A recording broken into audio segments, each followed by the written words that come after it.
ओ साथी रे तेरे बिना भी क्या जीना, तेरे बिना भी क्या जीना।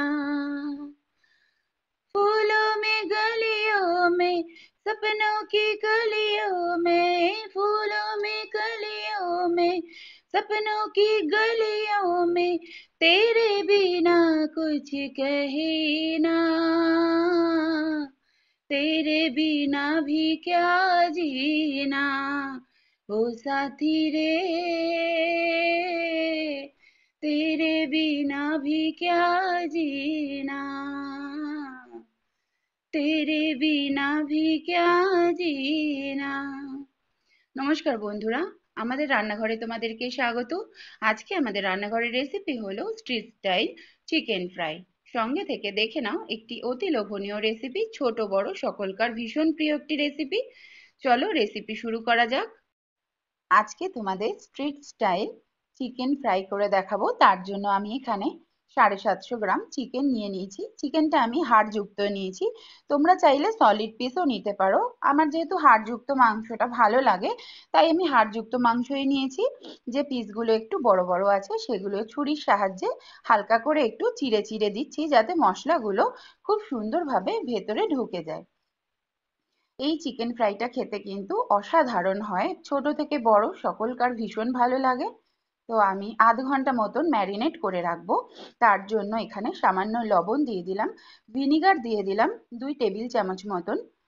তোমাদের কাছে যদি ভিনিগার না থাকে তোমরা লেবুর রসও ব্যবহার করতে পারো। পাতিল লেবুর রসও কিন্তু ভিনিগারের কাজটাই করবে, মাংসটা সফট হতে সাহায্য করে ভিনিগার বা পাতিলেবুটা, এবং টেস্টি হয়, সফটও হয়। খুব ভালো করে হাত দিয়ে মাখিয়ে নিচ্ছি। তো আধ ঘন্টা আমি রেস্টে রাখবো, তারপর ফিরে এসে তোমাদেরকে দেখাবো কিভাবে আমি চিকেন ফ্রাইটা তৈরি করব। একদম রাস্তার ধারে যেই চিকেন ফ্রাইটা তৈরি হয়, আমরা কিনে খাই, সেটাই বানাচ্ছি। এই সময় কিন্তু 1 টেবিল চামচ মতন আদা বাটা, ½ টেবিল চামচ রসুন বাটাটাও দিয়ে দিলাম, দিয়ে খুব ভালো করে মাখিয়ে নিচ্ছি। একদম ওপর নিচ করে সুন্দর করে মাখিয়ে নিতে হবে। আমি যেভাবে মাখাচ্ছি দেখো, ঠিক এইভাবে মাখিয়ে আধ ঘন্টা ম্যারিনেট করে ফিরে আসছি। 30 মিনিট পর ঢাকাটা খুলে দিলাম, আবার একটু ওপর নিচ করে হাত দিয়ে জাস্ট একটু মাখিয়ে নেব। চিকেনের মধ্যে 3 টেবিল চামচ কর্নফ্লাওয়ার দিয়ে দিচ্ছি। এটা বাইন্ডিংয়ের জন্য দিচ্ছি, বাইন্ডিংয়ের কাজে লাগবে কর্নফ্লাওয়ারটা। ময়দা দিলাম 2 চামচ, একই চামচের পরিমাণেরই দিলাম। মশলার জন্য একটা পাত্রে আমি সাদা লবণ নিয়ে নিয়েছি, কালো লবণ নিয়েছি, গরম মশলার গুঁড়ো, গোলমরিচের গুঁড়ো, হলুদ গুঁড়ো, লাল ওটা ঝালের জন্য লাল লঙ্কার গুঁড়ো, জিরের গুঁড়ো আর ধনের গুঁড়ো। সব গুঁড়ো মশলাগুলো চিকেনের মধ্যে দিয়ে দিলাম। কালারের জন্য একটু ফুড কালার ব্যবহার করলাম। ফুড কালারটা একদমই অপশনাল, তোমাদের যদি না পোষায় তো দিও না, একটু কালার হলে ভালো লাগবে, তাই আমি একটু ব্যবহার করলাম ফুড কালারটা। সব শুকনো উপকরণগুলো হাত দিয়ে খুব সুন্দরভাবে মাখিয়ে নেব। এই চিকেন ফ্রাইটা এতটাই লোভনীয় হয়, সন্ধেবেলা কিন্তু স্ন্যাক্সের জন্য ভীষণ ভালো। ছোট বাচ্চাদের তো ভীষণই ভালো লাগবে এরকম চিকেন ফ্রাই কটা ভেজে দিলে, সস দিয়ে স্যালাড দিয়ে পরিবেশন করলে বড়দেরও ভীষণ ভালো লাগবে। ছোট চামচের 2 চামচ জল ঝরানো টক দই দিয়ে দিলাম। চিকেন পকোড়াটা আমরা হামেশাই করি ঘরে, কিছুদিন পরপরই যখন খেতে ইচ্ছা হয় করে খাই। এই চিকেন ফ্রাইটাও কিন্তু ওরকমই, কিন্তু স্বাদ একটু আলাদা হবে। এইভাবে একবার করে খাবে, আমরা তো খাই, আমাদের তো খুবই ভালো লাগে এটা খেতে, তাই তোমাদের সাথেও শেয়ার করছি। অবশ্যই ট্রাই করো এইভাবে। যে কোনো সানডেতে ঘরে তো সব লোকজন বেশি থাকে, ওই দিন যদি করো, বিশেষ করে এই শীতকালটায় সন্ধ্যেবেলাটা কিন্তু জমে যাবে। সাথে 1 কাপ কফি রাখবে, গল্পের আসর এতই জমবে, গল্প কিন্তু শেষই হবে না। দেখো আমার মাখাটা কিন্তু রেডি হয়ে গেছে, একদম শুকনো শুকনো, কোনো রকম কোনো জলের মানে ব্যবহার এখানে করিনি, তোমাদের তো দেখিয়ে দিলাম। এবার আমি ভাজার জন্য রেডি করছি। কড়াইতে রিফাইন তেল গরম বসিয়ে দিয়েছি, তেলটা আমার গরম হয়ে গেছে। মশলা মাখানো চিকেনের পিসগুলো এক এক করে দিয়ে দেব। এই সময় ফ্লেমটা হাইতেই রাখতে হবে, কমানো যাবে না, কমালে যে চিকেনের গায়ে যে মশলাগুলো আছে তেলের নিচে লেগে যেতে পারে কড়াইতে, তাই হাই ফ্লেমেই ছাড়বো। 1-1.5 মিনিট পর একটু কমিয়ে দেব ফ্লেমটা। এক পিঠটা দেখো ব্রাউন কালার হয়ে গেছে, অপর পিঠটা ঘুরিয়ে দিচ্ছি।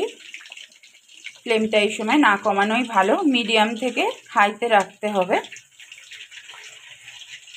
যেহেতু ভিনিগার দিয়ে ম্যারিনেট করেছিলাম আধ ঘন্টা, তো চিকেনগুলো কিন্তু অলরেডি আমার সফট হয়েই গেছে।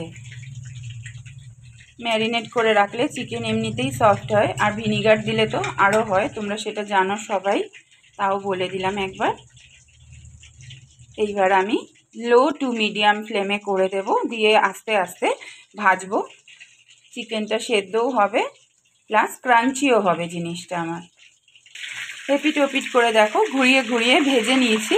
70% মতো ভাজা হয়ে গেছে। এই সময় আমি তুলে নেব চিকেনগুলো, যেহেতু ডিপ ফ্রাই করব, পরে আমি আরও একবার ভাজবো, তো এই সময় পুরোটা তো ভাজবো না। 70% মতো চিকেনটা আমার সেদ্ধ হয়ে গেছে, এই অবস্থায় তুলে নেব। বাকিগুলোও একই রকমভাবে ভেজে নেব। যখন চিকেনের পিসগুলো দেব ওই সময় কিন্তু গ্যাসের স্টিমটা একদম হাইতে রাখতে হবে। 1-1.5 মিনিট পর লো টু মিডিয়ামে রেখে এপিট ওপিট করে ভাজতে হবে। ভাজাটা কিন্তু সুন্দর হবে এইভাবে ভাজলে।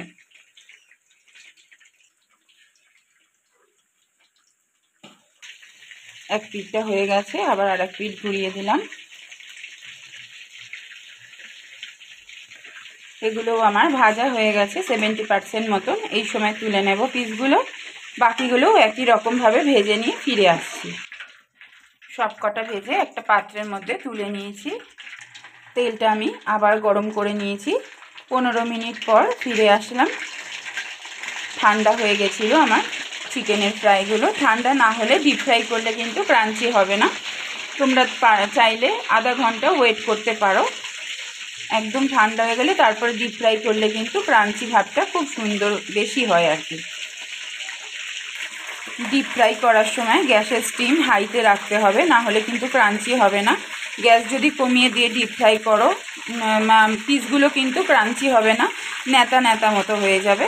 তো এই সময় 1.5 থেকে 2 মিনিট ভাজলেই ডিপ ফ্রাই হয়ে যাবে। পুরোটাই গ্যাসের স্টিমটা হাইতে রেখে এপিট ওপিট করে জাস্ট ভাজা ভাজা করে নিতে হবে। ডিপ ফ্রাই হয়ে গেছে, এই সময় তুলে নিচ্ছি আমি। সবগুলোই একই রকমভাবে ডিপ ফ্রাই করে নিচ্ছি।